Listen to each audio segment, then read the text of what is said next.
Importantly for us is it's a very interesting challenge of sensor integration and machine control programming algorithms. What would one do with something like this? Well, there's a lot of applications in the commercial market. Google is developing their self-driving cars, and this uses a lot of the same technology. For the competition that this is going to be used in, there's a lot of sponsors, the Department of Defense, DARPA. They also have interest in this kind of technology as well. We see a lot of robotics these days, and I'm wondering, is this particular kind being prepared for a particular mission, as in war, or is there something else going on here? Well, like land rovers that we have out in space, use sensors to navigate through the environment to pick up different samples. And as you were saying with the Google car. Did we see something like this on the moon? Was it like this? I remember the photos that came back. Is this kind of like that? It's similar, ma'am. The Explorer that they have on the moon or on Mars, for example, is doing basically the same job. It's using sensors, it's integrating the sensor data, and then it's using calculations based on what it does, what it's received to construct a model of the physical world around it, and then do motion and mission planning in order to effectively get to different objectives. Do you find that the youngsters who are here today are interested? Absolutely, ma'am. Everybody's been keenly interested in this robot. It's been fun to watch it earlier this morning. It's been driving around well, avoiding not only fixed obstacles but also moving obstacles, which is proof that it's interacting with its environment. What do you encourage youngsters in high school to do to get prepared for this?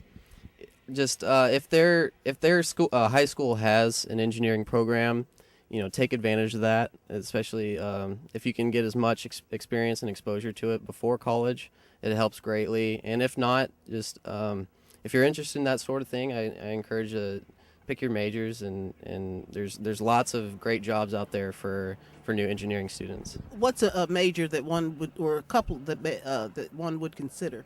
Well, here at the Citadel, we have electrical engineering, computer science also helps a lot with this. In mathematics, civil engineering, those are, your best options. And larger schools have many widespread departments to choose from as well. Do you think you can take this thing apart and put it together again? Not right now, man. Thank you so much. Why is the Citadel sponsoring an event like this? Well, actually, it's actually us and Google working together to sponsor us. We're one of the 3 engineering or 4 engineering schools in the state of South Carolina, and why not us? If we're going to be doing this event here in the Low Country, what a perfect place. We've got the right field, a whole parade field here to be able to launch it. But we believe that we're working with Google and as well as all the local schools to improve the focus on STEM, science, technology, engineering, and math. We need to produce more math, science, and engineers in the future, and these type of events allow us to motivate the students to start to think about careers, using math and science to create something. Now what is this that we're seeing right now behind us? What you're seeing is modern trebuchets. Trebuchets are medieval weapons that were used to launch either boulders against castles or launch dead animals into castles. The idea was to siege the castle and throw things against it and in it, fire even, so that you could win the battle. What does that have to do with engineering? Well, engineering, math and science is used to build a device that allows you to calibrate how far the item you want to throw, how far your standoff has to be, so that they can't fire at you when you're firing at them. And so what we're doing here today, and this is our 3rd annual, is allowing kids to use math and science to build a device to where they have to throw a lacrosse ball for accuracy and a lacrosse ball for distance. 2 different types of use of their trebuchet. So I assume that this is one way of not only getting that interest from youth that you were talking with me about earlier, but it also hopefully gives them the skills that allow them to eventually become engineers. Is that what Google, and is that what you want? That is exactly what we want. We want to show kids that instead of just math being some obscure word problem or some ununderstandable equation, it can be fun. It has practical value. When the kids say, when am I ever going to use this in life? Well, whenever you're going to build a trebuchet because you need to throw a boulder against a castle, maybe that's not practical in today's world, but For now, it's fun. They're learning how to do math. They're learning how to take math and apply it to a real world situation that they're touching with their hands. They're learning how to use their scientific method to figure out, am I doing something right? What are the changes that I'm making? How does that affect what's happening, what's going on? So they're doing all this and they're having fun. They're learning that science, engineering, math, this is fun stuff. And not only is it fun, they are entirely capable of doing it. There's no more, we're breaking down these attitudes that stuff's cool, but it's hard. It's too hard for me. It's not. It's not. And you're talking about women too now. Oh, absolutely. There are, teams that you might call disadvantaged part of South Carolina that say they come from a poor part of South Carolina that are saying, oh, I can't do that. I come from the poor part of South Carolina. No, you put the tools in their hand and they can do it and say, there's no reason you're not going to be an engineer in this life. There's no reason why. We have this, one of my favorite teams here is an all-girls team. And it's just great watching them because girls will say, oh no, science, math, those are for the boys. No, it's not. It's for the girls. And they bring a totally different view on how to put this trebuchet together. When these youngsters go back into school, are they going to be able to apply some of these techniques and understandings that they're getting right now in the way of math and science? Do you think it's going to give them a little boost? Absolutely. This is no different than we have a lot of times fifth grade classes that are part of STEM collaboratives in the Low Country here. Come visit us at the Citadel and come through and look at some of the engineering projects we're doing, some of our engineering experiments. And the idea is that they get to see it, and then they go back and now they apply math and science to what they saw, so it makes it real. Well, this is even more real because they're actually building something that they're actually testing. It doesn't work.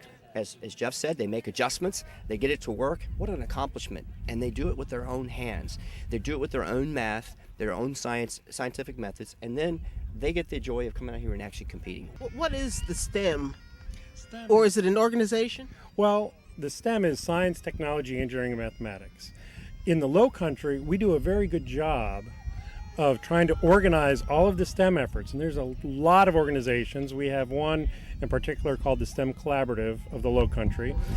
And what we're trying to do is we're trying to pull together industry, education, government, concerned parents, concerned citizens, everybody that wants to volunteer to help say, let's make Charleston the next generation economy. And it's happening. It's doing well here. There's still a lot to do. It's a long-term strategic type movement for the Low Country, but we're actually doing it well here, and we're still embracing more companies, more places. The Citadel's a key partner with us. We're a key partner with the Citadel, and we're it's a continued movement in making that happen, making the next generation of geeks for Charleston. Are you interested in Google that is, are you interested in going to the schools that have engineering programs and not the others? We're interested in going to every school, and if a school doesn't have a strong math, science, engineering program, then we'd be interested in them coming to us and saying, help us make ours stronger. Help us empower our kids to know the hard classes are not the hard classes. They can be the fun classes. They're the classes that are going to open a lot of doors for my future. And as you saw earlier, we saw kids who have working with the Lego Mine Robotics. Well, the next step is the Lego Mine Robotic competition statewide.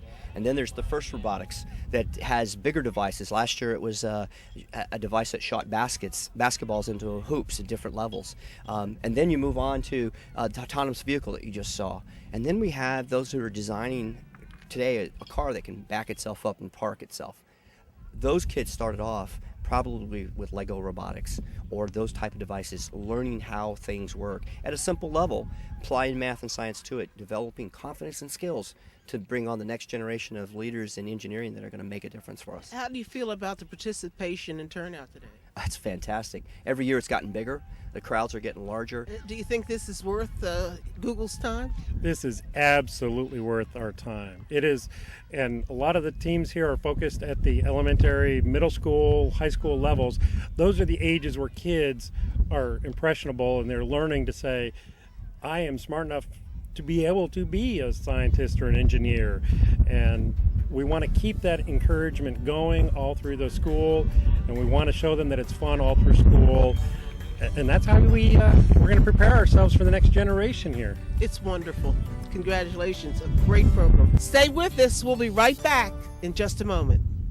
Hey, Charleston County, let's recycle. Charleston County makes it easy. Recycling glass, aluminum cans, steel and aerosol cans, plastics 1 to 7. We recycle them all. And don't forget paper. If it tears, recycle it. Even cardboard. Recycle at work, at home, and at play. So whether you're using the 2 curbside bin system and separating or the all-in-one roll cart system, keep recycling. Brought to you by Charleston County Environmental Management. This has been a great day for youngsters in Charleston County and from those who've come from other counties being a part of this day of engineering.